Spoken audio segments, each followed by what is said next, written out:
Man, I tell you, that song gets me hyped up every time I listen to it. I am excited. It is Friday. We don't normally record on Fridays, but you know, we got a special guest here tonight here at Fourth and Frames, the fantasy football podcast for fantasyandframes.com. You all know Teddy. By the way, you can meet Teddy and I at the Fantasy Football Expo in a couple weeks. We are a couple weeks away. Make sure you check out us at the Fantasy and Frames booth. But enough of that. We'll get to that later as we get closer to Expo weekend. Right now, I want to introduce our guest. I met this guy months ago. We hit it off great. You want to talk about somebody in the fantasy football industry who's trying to build or embrace the community? Nobody's doing it better than this guy right here. Talk about Mr. Jon Jeune, JR Football Nerd on Twitter, the host of the FF Diagnostics podcast. John, welcome to Fourth and Frames. How are you doing tonight? Appreciate you fellas. Jorge, Teddy, this is an awesome, opportunity here to be on here with you guys. Like you said, Jorge, met you back in April. This is the day after the draft. We were talking on gridiron ratings, getting defensive, and just talking some IDP. And, like you said, we hit it off. We're in the Fantasy and Frames Egon Spengler. Yep. Spengler division. So, we're connecting that way as well. And like you said, I'm doing this divisional breakdown, meeting a bunch of people, and that's been an awesome opportunity. And I'm excited to meet, more people tonight and talk some ball, man, because that's honestly my favorite thing to do. And I could do it literally all day, all night, man. Very nice. So I just want to recap some of the more recent news. You just started, you all have a YouTube channel now. This is the beginning of July, correct? Correct. Yeah. We actually initially planned to launch it on August 1st, but ended up getting it up and ready. And I wanted to start getting videos out on it. All the divisional breakdowns I've been doing are actually up on the YouTube channel. Every single individual episode that we've done is up there. So if you want to go check us out on the Fantasy Football Diagnostics YouTube channel, we're there. But yeah, we launched it a couple weeks early. I just figure, hey, we've got this content out there. Why sit on it? Let's just get it out there. So yeah, that's been exciting. I've been getting more comfortable being on camera, doing some live shows and things. And I figured, hey, there's people that don't honestly want to listen to podcasts. They would prefer to watch a show. So why not get on YouTube? It's maybe a little bit more work, but it's not that much more work to, get it out in podcast form. So, give the people what they want. Exactly. Absolutely. Exactly. Yeah. Any talk, like you said, about football is great. Throw in fantasy football on top of that, it's great. Somebody as passionate as you are, the sky's the limit. So as we do with all the guests here who we meet for the first time here on Fourth and Frames, and that the Four-Eyed fans out there are meeting for the first time, we do a little getting to know you segment. So I'm just going to ask you some random questions and just fire away. Yeah, they're not that random, all right? It's not like what's your favorite. It's not like what's your favorite baked dessert. It's not that random. You could answer that if you want. I'm all ears, but Teddy put that baked dessert. I mean, red velvet cake's pretty good. Nice. I do like a strawberry shortcake though. Okay. Does that count? It's not fully baked. It's just the shortcake part. I think it works. That works for me. All right, so let's get into the question right now. How long have you been covering fantasy football for? Well, officially on podcast form, 3 years, I would say. But I mean, I've been playing for 10.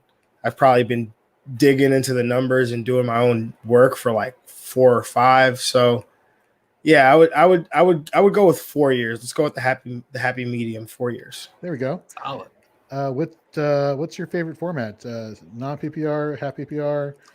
I used to be quadruple PPR. I used to just be strictly a half PPR, one quarterback kind of guy, but right. I've really gravitated to the full PPR.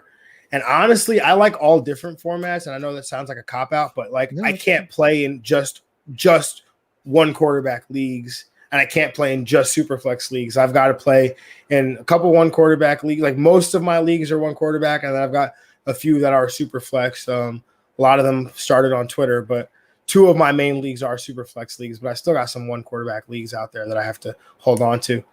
There's nothing wrong with diversifying your portfolio. What can we say? All right, and the last question, because we got a lot of questions here coming up, talking about the AFC East, pertinent questions in the division. Who's your favorite NFL team? The New York Jets, baby. The Jets. Well, that's, that's Perfect. perfect. Perfect. Yes. Perfect timing. I Perfect. got Curtis Martin behind me. I'm repping Yeah. a Badlands gear. You can't really see it. Badlands Yeah. T-shirt from Nice. the boys Connor Rogers and Joe Caparoso with the Badlands New York Jets podcast. Also have a host of New York Jets podcast, and now we have Liftoff New York Jets podcast with me and my boy Frank Nice. Piccolo. So if you're ever interested, if you are interested in New York Jets fans, which some of you listening to this broadcast might be, being this is the AFC East breakdown, definitely check us out. Now we have Liftoff. We're also on YouTube as well. So Very nice. Rate, review, and subscribe to all of their work, both on podcast form and on YouTube. All right, let's get into it. Some of the metrics we're going to be talking about today, some of these numbers you can find that we find over at fantasydata.com.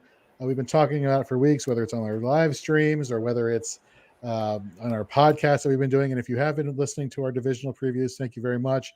Rate, review, and subscribe. Let us know what else you want to hear. But we get all this information from Fantasy Data. They have so much great content over there, and it's cheap. It's like $18 a month with the promo code Fantasy and Frames. Try it for a month, see if you like it. We're getting to redraft season. If you're a content creator, you want information, you want reliable information, head over to Fantasy Data. Promo code Fantasy and Frames, $18.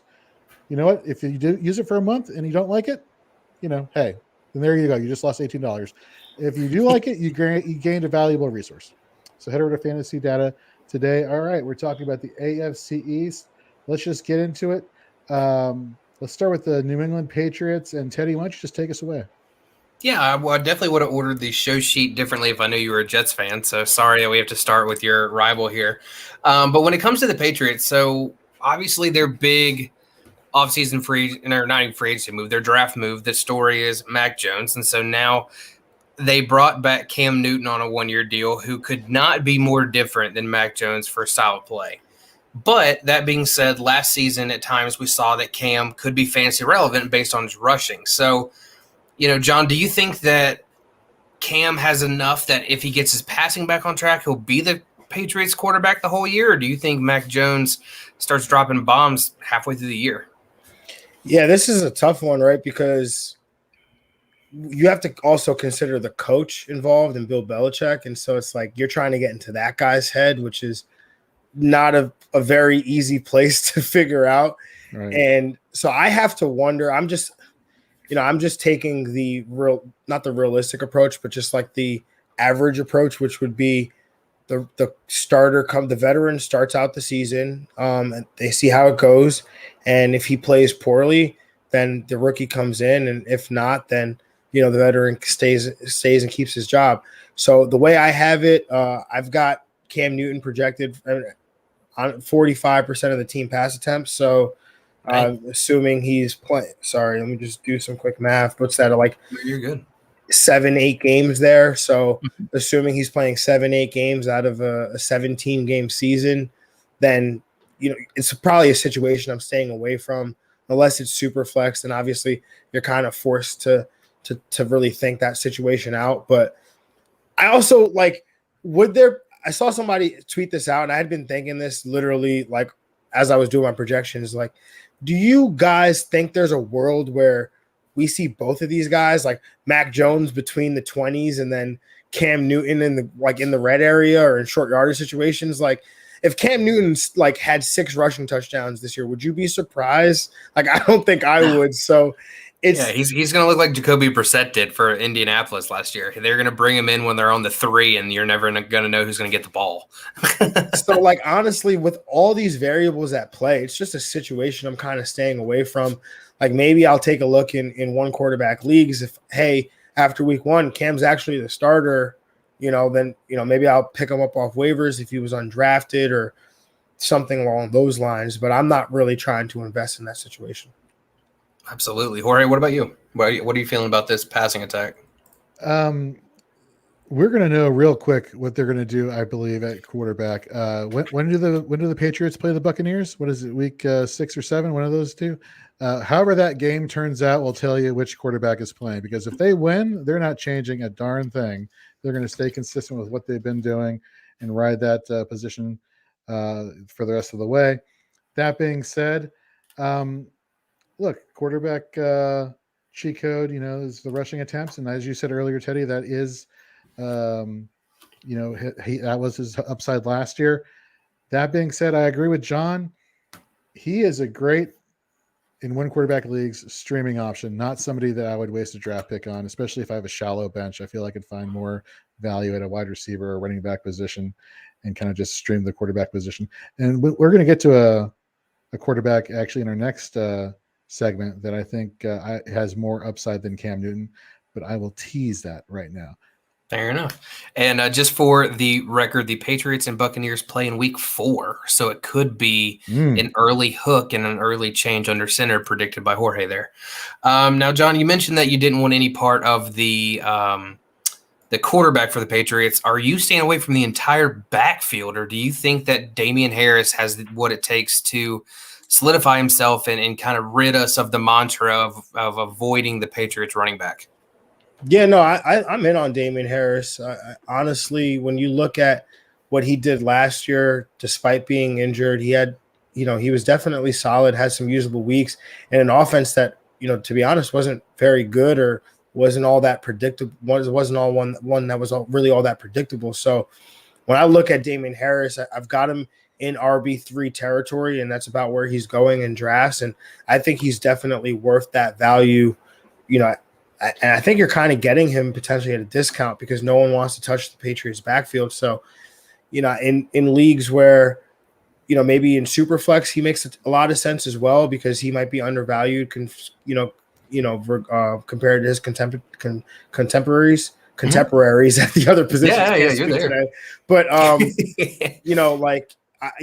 in on Damian Harris. I mean, the only thing that's to be wary of is the lack of pass catching upside. Sure. There's really no history of that, and James White is still there, so obviously it's fair to assume that he'll continue to do that. But I think that, and I've said this before, that if we get a Mac Jones-led offense, that it becomes much easier to play a Damian Harris because you know that he's going to be the lead guy in terms of carries. You know he's going to be the lead guy when they get around the goal line. When Cam Newton gets thrown into the mix, then now you start getting these rush attempts divvied up a little bit. Cam Newton's going to obviously steal some, and then down by the goal line, Cam Newton's going to be taking a lot of those opportunities as well. So I'm taking the shot, but if there's a situation where people are down on Damian Harris after Cam Newton starts the year out, then if I see them starting to make that switch to Mac Jones, then I know that traditional offense is probably coming. And hey, let me go get Damian Harris. Absolutely, that's a good point. So I think there's actually some interesting parallels between the Patriots situation and the Saints situation under center with how it kind of affects the rest of their fantasy relevant teammates with running backs and wide receivers, but people don't talk about that as much. But you mentioned kind of value that you can get from Damian Harris. Now, Jorge, when it comes to value, the highest ranked wide receiver as of this podcast, according to Fantasy Pros consensus ADP, is Nelson Aguilar, and he is the wide receiver 62. Is this, and we know what he did in Las Vegas last year with the Raiders, but obviously he's the same face in a new place kind of thing. And so, are you thinking that there's like really good value here? Like, are you buying into a Patriots wide receiver, like where you can get him? Because that's a late draft pick. Who's throwing on the ball is my question. Because if you look at what he did in Philadelphia, drops were his thing. Obviously, everybody saw the viral video with the guy catching babies, except everybody could catch a baby except Nelson Aguilar. Then he goes to Las Vegas. Derek Carr, one of the more accurate quarterbacks in the NFL, found him for a lot of deep throws, long touchdown passes, and I think that kind of like got the bad taste out of our mouths as far as how he was in Philadelphia. Now go to New England. Cam Newton, not the most accurate downfield passer. Mac Jones, accurate passing. If Mac Jones is that quarterback, I feel a lot better about Nelson Aguilar. That being said, I think the value and production you're looking for New England is Jacoby Myers. Go back to week 8 last year. He didn't have fewer than 98 snaps, except for once in week 13 where he had 84. But he was on the field the entire time. And training camp reports right now have him balling out basically. So I wouldn't be surprised if you can get Jacoby Myers later in your fantasy football drafts. But it's really quarterback dependent, Teddy. Absolutely. Now, we know we love those training camp reports. I feel like we're eating them all up. It's about all we can get before preseason starts here next week. John, who are you taking in this Patriots tight end? Are you going Johnny Smith? Are you going Hunter Henry, or are you just stacking them, and hoping for one of them gets the hot hand? Like, how are you handling that at all? Yeah, well, before I get into the tight ends, just on the training camp reports, I think absolutely especially after last year, I've found myself really relying on training camp reports more than ever, because last year we didn't have preseason games. Like, we didn't have real coverage of these teams in training camp. So the only thing we had to go off was training camp reports. So I'm eating all that stuff up right now. But getting into tight ends, I look at this situation. I'm going with Hunter Henry here. Okay. And I've got him as the tight end 12, and I think that's about where he's going anyway. Mm-hmm. But the way I see this situation is Hunter Henry's had 600 receiving yards, I think, each of the last 3 of his 5 years in the league. Right. His lowest receiving yardage output would be a career high for Jon Smith. Well, I don't have the exact numbers in front of me, but I actually know that for a fact because I said it on a show 2 weeks ago. But hey, fair enough. Hey, I'm not going to fact check you. You're good. But the other part that really makes it interesting for me with Jon Smith and Hunter Henry is just the fact that Jon Smith is good at something that Hunter Henry is not necessarily good at, and that's blocking.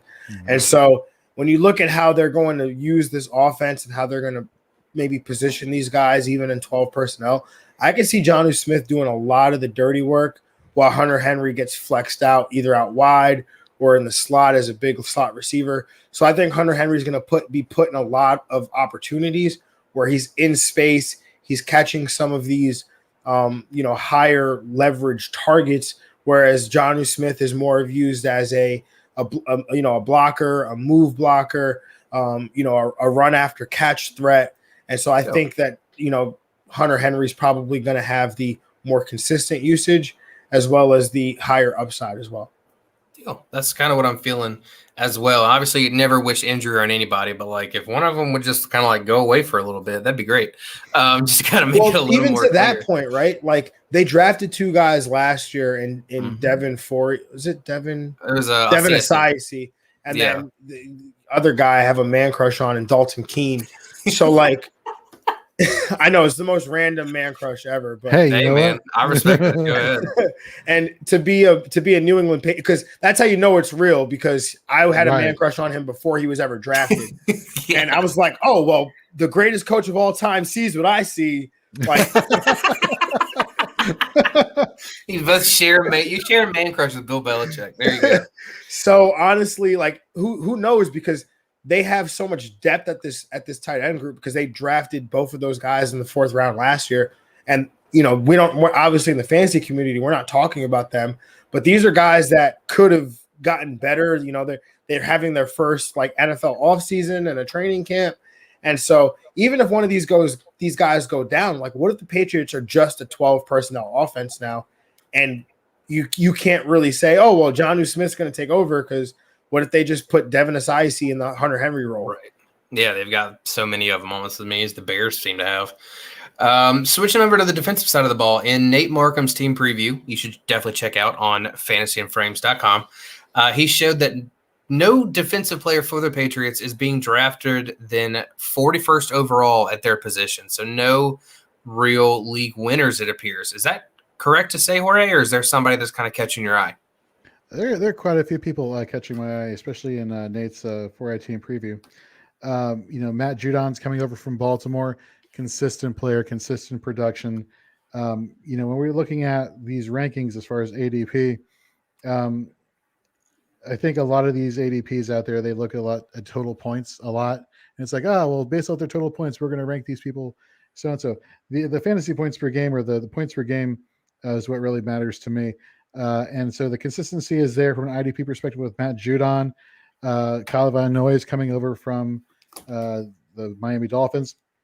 And you all can read about that over at fantasyandframes.com. But the one player I do want to emphasize right here is Adrian Phillips. Last year had 109 total tackles, 76 solo, and IDP 123 scoring, which is the scoring format we will be using in all of our articles to talk about fantasy points in 2021. He was averaging 14 fantasy points per game. Think of that as a good wide receiver too, for those of you who are unfamiliar with IDP.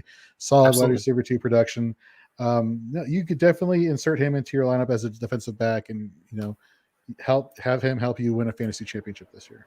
So, sorry. No, go ahead, John. No, call me the uninformed here, because I have no, maybe this will be a good education day for me, because I have literally zero idea of IDP, ADP.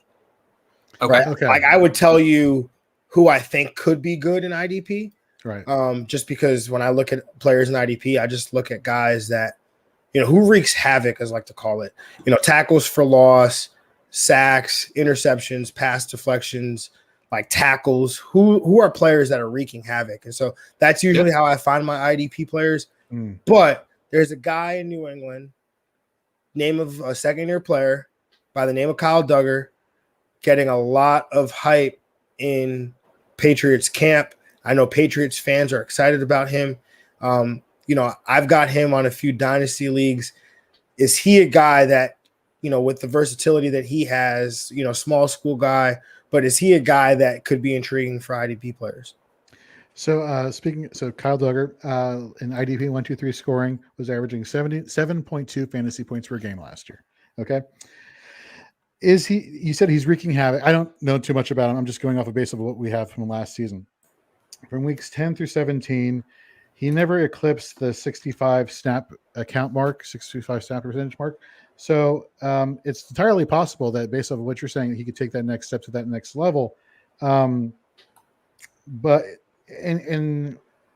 yeah, it is probably a good dynasty play right now. Not somebody for redraft that I'd be like, oh, let me go out and invest a draft pick in Kyle Duggar.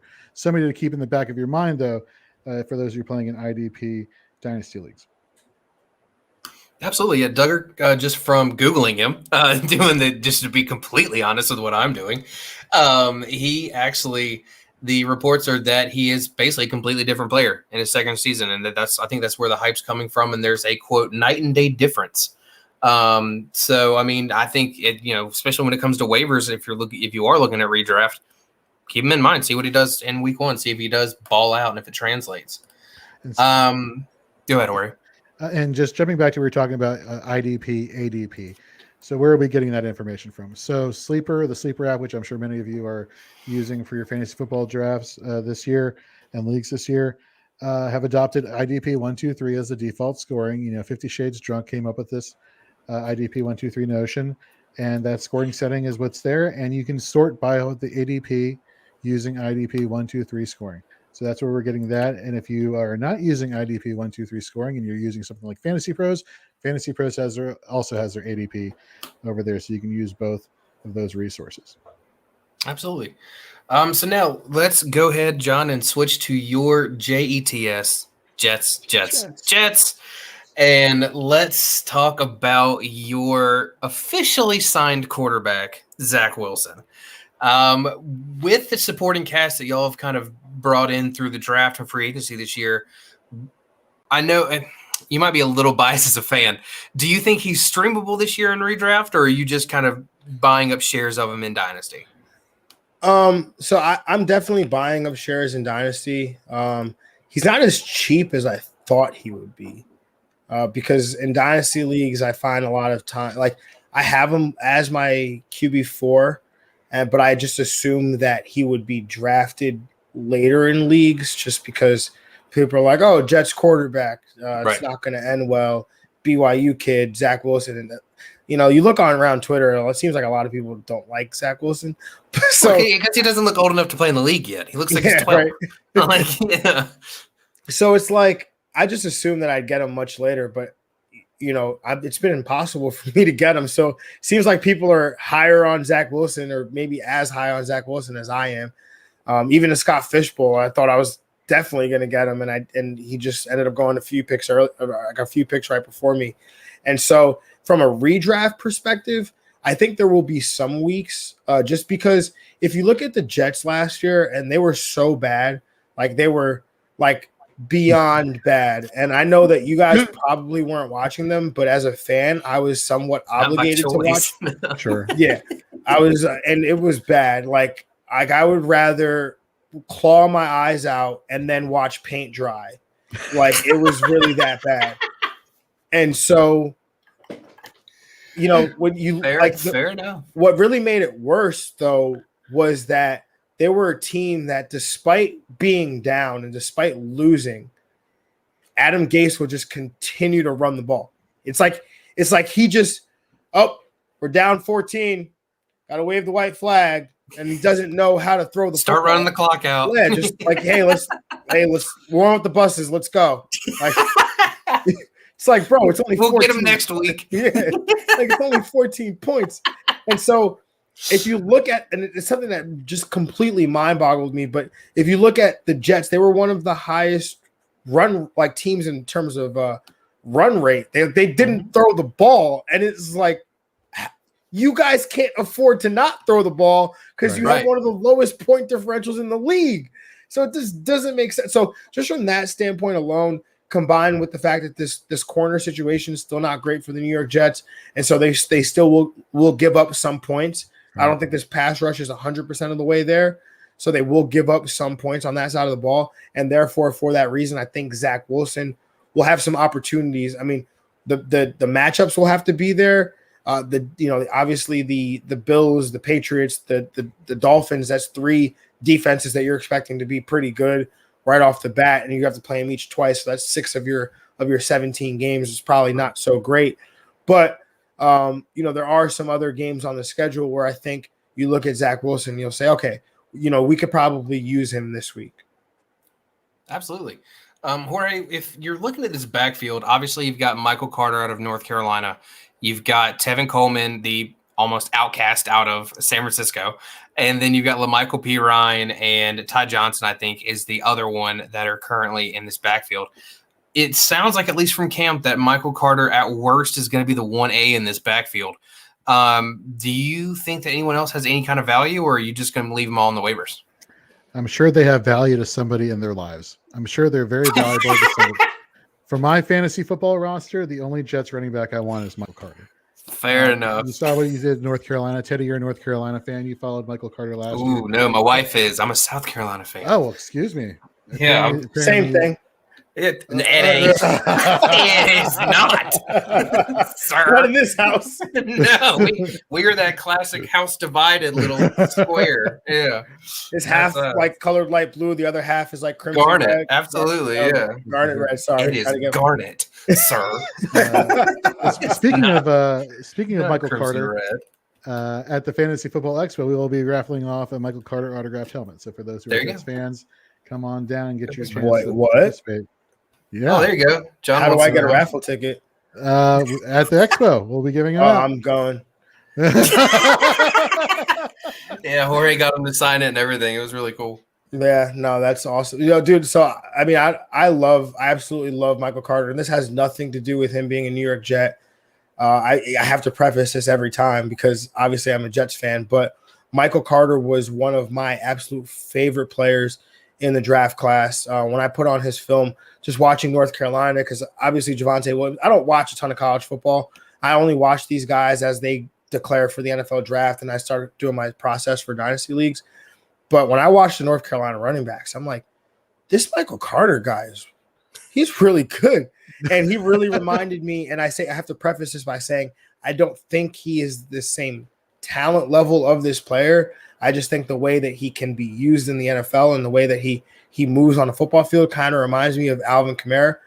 And I just the smoothness with which he moves, like it almost looks like it's effortless with how he's making these cuts and these jukes, stringing moves together, how they can use him in the passing game. Like, he just really reminds me of Alvin Kamara in that way. And so when the Jets got him at pick 107, I was like ecstatic, through the roof. We have a joke on the Now We Have Liftoff New York Jets podcast that I literally took, like, my pants were off at pick 107 because that's how badly I wanted Michael Carter. Like Like it was when the Jets traded their 2 third-round picks to move up from 14 and 23, or from 23 to 14 to get Elijah Vera Tucker.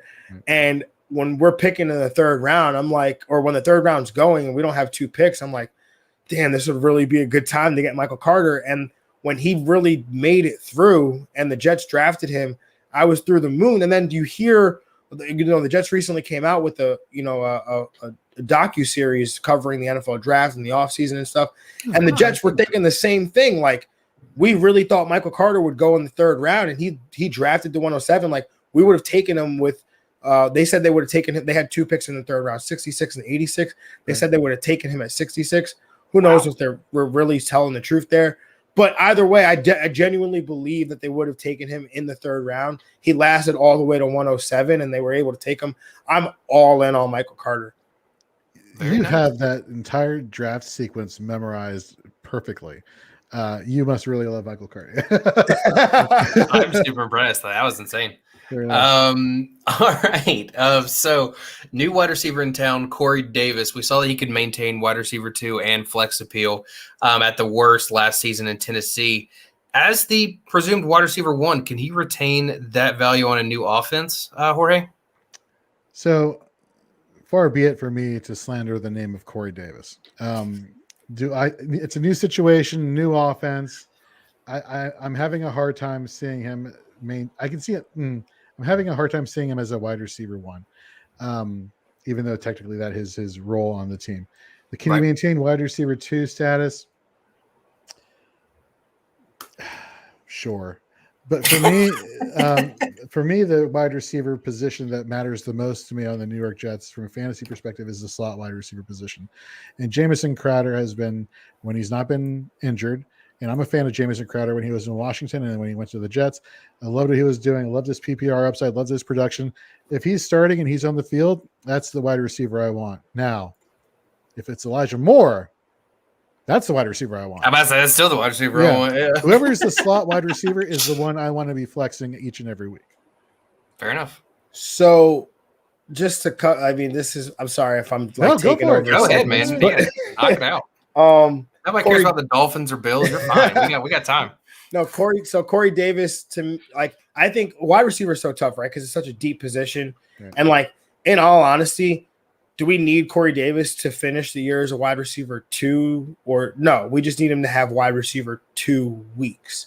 And I think Corey Davis will do that based on, I think he'll lead this team in targets. What I also believe is that, and I've been trying to push back against this narrative as much as I could, because people thought that Jamison Crowder not being coming back and restructuring with the Jets was going to really hurt Elijah Moore. And while I said it does in a way maybe take some target, I'm not going to sit here and say Elijah Moore, whether or not Jamison Crowder's on the roster, it doesn't matter. He's fine. It does affect him in a way, but not as much as everybody thinks, because a lot of the people are thinking that Elijah Moore is a slot receiver only. And if I've watched Elijah Moore a lot, and I've realized, I say this a lot, but don't judge players on what they were asked to do in college as much as what you believe they can do in college. And Elijah Moore was asked to play in the slot and line up there a majority of the time, but he was a guy that also could line up out wide and win on the outside. And so the Jets have asked him to do that. And so in training camp or mini camp OTAs, he's worked a lot at X, Z, as well as what they call F, which is their slot receiver. So I think Elijah Moore is going to be, when this is all said and done, I know it's training camp right now, he's working with the 2s, but I think when it's all said and done, Elijah Moore will have a role, not just as a slot receiver, but someone who lines up as the number 2 receiver, potentially opposite Corey Davis, and then they move him around into the slot, because I think he allows them to play Jamison Crowder in the slot, Elijah Moore on the outside, and then when you want to go maybe big guys with Corey Davis and Denzel Mims on the outside, you could put Elijah Moore in the slot. It allows you to do some different things. And then another thing, one last point about Jamison Crowder, people are so nervous about, he restructured. The one thing that people don't realize is that the restructure, it's much easier to trade a Jamison Crowder who's making $5 million than it is to trade a Jamison Crowder who's making $10 million. And so that's one thing to also keep in mind, that Jamison Crowder's spot on this roster is still not guaranteed. It's a very good point. And I like your take on Elijah Moore moving over to the right side, because I believe, according to the training camp reports, Denzel Mims is now running with the 3s. That is not a good look. Yeah, that is not a good look. It's not a good look. You're correct. Cool. All right. So for the IDP side, I actually am going to urge our listeners and viewers to check out Jorge's article on the defensive players for the Jets here, mainly because he really, kind of, no offense to our new friend John here, got the short end of the stick with this Jets defense as far as IDP goes. Hopefully they perform better on the field, to the point where Jorge mentioned 3 people in his article and then said, that's it. Those are the 2 people that need attention. So it made me laugh. Because that's about Quinn Williams, Carl Lawson. Those are your IDP options right there. That was my guess. That was my guess for the 3 players you listed in your article. Maybe Marcus May. That is a strong possibility right there. That's just fair. We don't want to give it away. If they only would give him a decent contract. Fair. So heading down south to the land of Miami, is it truly Tua time? We're seeing training camp bombs to Albert Wilson. Are we trusting Tua as a potential QB1 this year, John? More like Bua time. No, I'm just kidding. I love it. That was fantastic. No, so I just have to with Tua, I just was not always a big fan, but the one thing I have to realize is that I don't think there's anything particularly special physically about Tua. I think the anticipation is great. The ball placement is great, but it's not like he has this huge arm or he has this ridiculous athletic ability. He improvises. He's athletic enough to improvise, but he's not going to run for 300, 500 yards and 5 to 8 touchdowns. It's not going to be Tua. But I had Troy King on my show to talk about the Dolphins, and one thing that he said that's kind of really stuck with me is that he thinks Tua. He acknowledges that he believes Tua is good, but he also doesn't think Tua is good for fantasy. He probably sees him more as more like a Kirk Cousins, where he might be okay in real life, but sure, it might not really reflect in the fantasy output. And that's kind of how I feel about Tua, where people are clamoring for Tua, where I'm just kind of I'd rather draft Kirk Cousins than Tua, to be honest. Right. That's kind of where I'm at. Yeah. Awesome. So are we, we kind of saw from training camp that it looks like Devontae Parker is going to be hurt to start the year, and Jalen Waddle may have tweaked his ankle, or is at least going to take it a little easier on that ankle. Jorge, are you just full sending Will Fuller to the moon, or do you think that Albert Wilson, like I said, from these Tua bombs, has some fantasy play? Well, I think Fuller exited practice a couple days ago because of injury, and I don't know if he returned to the field. He probably yet. Did. He probably had to shoot up real quick. Sorry. Yeah. I think the hype behind Tua was these wide receivers. I think that is what built him up from a fantasy perspective. You got all these fast wide receivers who can go deep. He gets them the ball. That's fantasy points for me and yardage and touchdowns. Right. And it's everybody's falling apart on him. It's ridiculous here. If I had to pick a wide receiver, though, I wouldn't be surprised if it's the rookie, to be honest with you. Devontae Parker, he has had some good years, but health has always been a concern with him. Will Fuller, when he's on the field, he's super productive.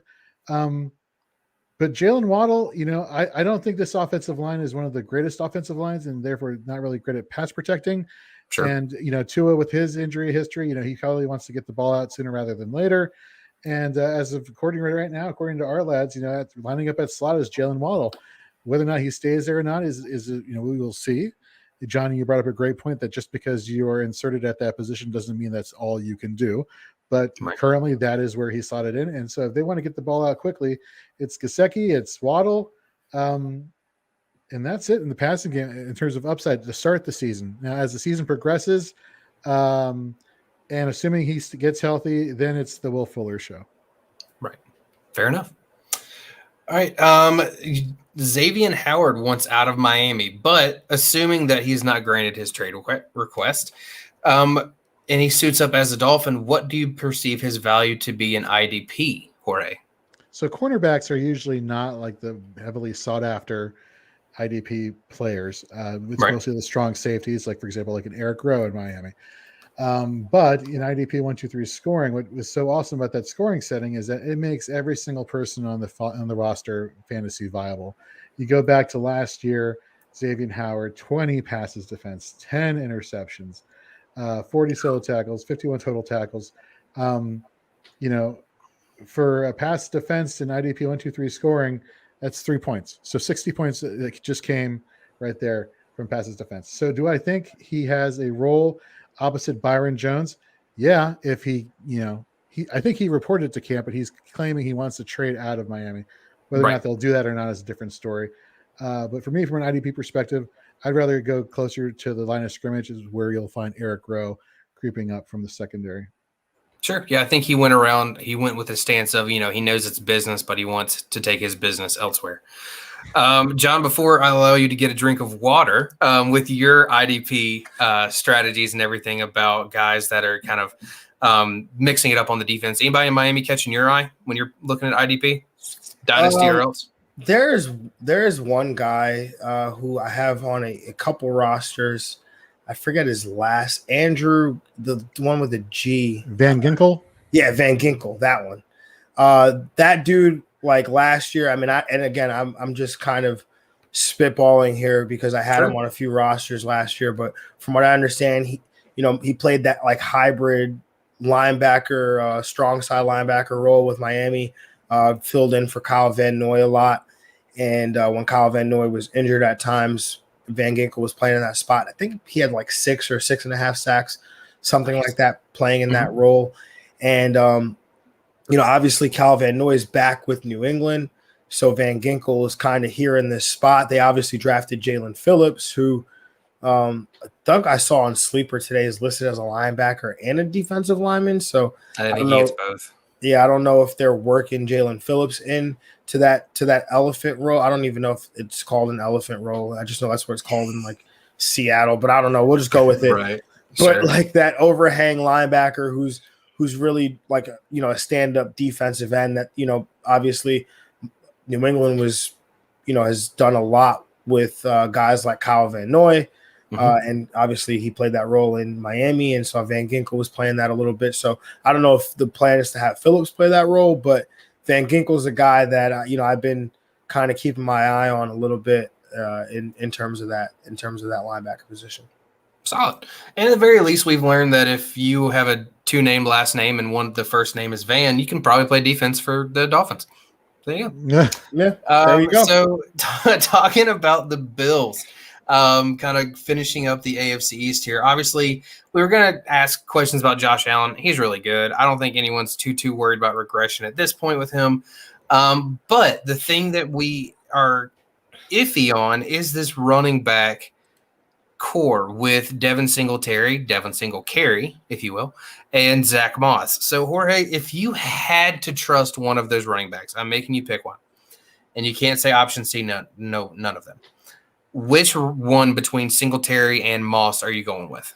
Matt Breida. No, I'm just kidding. I'm kidding. Yeah, there you go. Hey, you didn't say none. I'm going to go with Zach Moss, just on the fact that when it came to rushing attempts within the 5, he led both backs right there. Give me a running back who's more often than not found in scoring position. I think week 1 last year, he was in scoring position in the receiving game as well as the rushing game. I think he takes the next step this year. I think Singletary, his time was 2 years ago. And then, of course, the draft capital they invested in Moss last year. So give me Zach Moss. Absolutely. And we have a fun question here from Dave Ibrahim, friend of the podcast. Do we think Cam ends the season as the number 1 or number 2 overall quarterback? Stop it. He is a huge Cam fan. On our live streams last year, he would always predict on Sunday mornings that Cam would throw for 17 touchdowns and 5,000 yards every week. Never happened. And so, John, going over to you, we know what Stephon Diggs is going to do, right? And barring anything COVID related with Cole Beasley and all that mess that he's, dealing with and going through, we know that Josh Allen and he link up pretty well with average depth of target and targets and all that good stuff. New wide receiver Emmanuel Sanders, though, new in town, theoretically that wide receiver 2 on the outside. Do you are you rostering Emmanuel Sanders anywhere? Do you have any hopes there, or are you kind of waiting to see what happens? Yeah, I guess I'm still trying to get my brain to adjust to that because all offseason I thought it was going to be Gabriel Davis. Like I've been just plucking away at Gabriel Davis, like play spots where I could, just because to me he's the more intriguing player, right? Like absolutely, he's a second-year player. I think he had 500 receiving yards last year, something like that. But he was averaging 17 yards a reception, had over like a 55% catch rate. And so to me, those are good numbers. Those are solid numbers. And you think that, okay, well, if he can get some opportunities here with Josh Allen, we know Josh Allen's got that rocket of an arm. He could be the deep threat opposite Stephon Diggs's like everything threat. I mean, that's fair, right? So then to me, that's where I've been at. But obviously you see the camp reports, Emmanuel Sanders and like everything. And like Emmanuel Sanders is still good at football. I mean, what is the guy, like 34 years old? Yeah, he's 34 years old. I mean, he's still good at football. And so while I may want him, or we may want, we may gravitate towards the younger guy and want him to be that guy. Like, and as fantasy managers, we oftentimes have like fatigue over a player. Like I don't want to just keep playing Emmanuel Sanders. Like I don't care if he's a good wide receiver 3. Like I don't want to play him. And so I think we constantly go through this, but I think ultimately at the end of the day, if you're playing in if you're playing in week 1 and you're looking for a wide receiver to get on your roster, it's probably going to be Emmanuel Sanders. That's true. Definitely something to keep an eye on. Jorge, kind of rounding out the AFC East in the podcast and really all of our coverage here today. Looking at the defensive side of the ball for the Bills, does Edmonds have the ability to make that next step and perform as an LB1? So to answer that question, yes. When you look at what, John, you mentioned that you look for the passes, you look for the disruptors on defense. You can make plays all over the field. That's your first clue. For me, one of the things I like to look at is what is the level of competition that this person is facing, particularly in the division. Is it a high level of competition or is it a low level of competition? I think the offenses in the division are so much better than they were in seasons past with Tremaine Edmonds there. I would not be shocked if he comes into LB1 territory this year for fantasy football, and people actually are going to get rewarded for all the hype that they invested in him for the previous years he's been in Buffalo. Another person in Buffalo for IDP purposes, how can you forget Jordan Poyer, defensive back, strong safety? Oh, there you go. The guy is a tackle machine. We actually have a Jordan Poyer autographed helmet that will have the expo also. So have fun with that. All the sweet autographs. I know, seriously, it's pretty sweet. Edmonds and Jordan Poyer are the two people who I would stand out the most. From IDP purposes in Buffalo. Awesome, fantastic. All right, John. Any other comments that you want to make about the AFC East? Any trash talk you want to give your division rivals here? Like you kind of have the floor, man. No, I mean, if we're talking AFC East, the Bills run this division now. That's unfortunate. At least it's not the Patriots. Yeah, but it's still the Bills. Spoken like a true Jets fan. Exactly. There you go. And it just sucks because I thought Josh Allen was going to suck, and he doesn't. He's actually really good at football. So that part sucks. I feel you. Very nice. But yeah. I mean, in regards to the AFC East, it's going to be fun. I mean, I'm excited for the Jets to be a real football team, like an NFL team, and be somewhat competitive. I know we skipped some questions on here for the sake of time, but for one guy, if I had to give my confidence in one AFC East guy that we're not talking about enough, Mike Gesicki, man. I mean, that was my guy last year. He was my breakout tight end. And he came through even though it was a little frustrating at times with the inconsistencies. But if the Tua hype is real, which I'm not a big believer in the Tua hype, but if I'm a big believer in Mike Gesicki. So if everybody else ends up being right about Tua, then Mike Gesicki's got to benefit from that. And watch out for the Quentin Williams breakout season. Nice. I like it. There's that shameless plug. All right, Jorge, any final thoughts on the AFC East? It's going to be fun to watch. Every interdivisional game is going to be fun to watch. And I think that's something that we're all going to take away from this fantasy football season watching the AFC East. Is like it's not going to be one of these situations where everything is going to be a major blowout or it's going to be lack of competition on one side versus the other. Like, no, these are going to be fun games to watch. They're going to be in it down to the wire. These super competitive. Can't wait to look at play these IDP players, first of all, and offensive players, as well as just watch the games. Because, with what's going on with COVID right now and the spiking back and all that other crap, hopefully nothing changes and we're able to watch these football games this year. So just enjoy it while we have it, folks. And Fingers with that, crossed. yeah, exactly. And with that, we're going to round out our AFC East coverage today. I want to thank Jon Jeune again, host of FF Diagnostics podcast. They specialize in redraft, DFS, and dynasty. Check out their YouTube channel. Follow him on Twitter at JRFootballNerd. John, man, I've been waiting to get you on the show for a long time. We got to have you back on as soon as possible. Thank you very much for your time today and joining us. No, absolutely, man. Anytime, Jorge, Teddy, you guys know where to reach me. I will definitely be here running as long as the schedule permits. All right. Awesome, man. All right. So for John, for Teddy, I'm Jorge. We'll catch you next week, folks.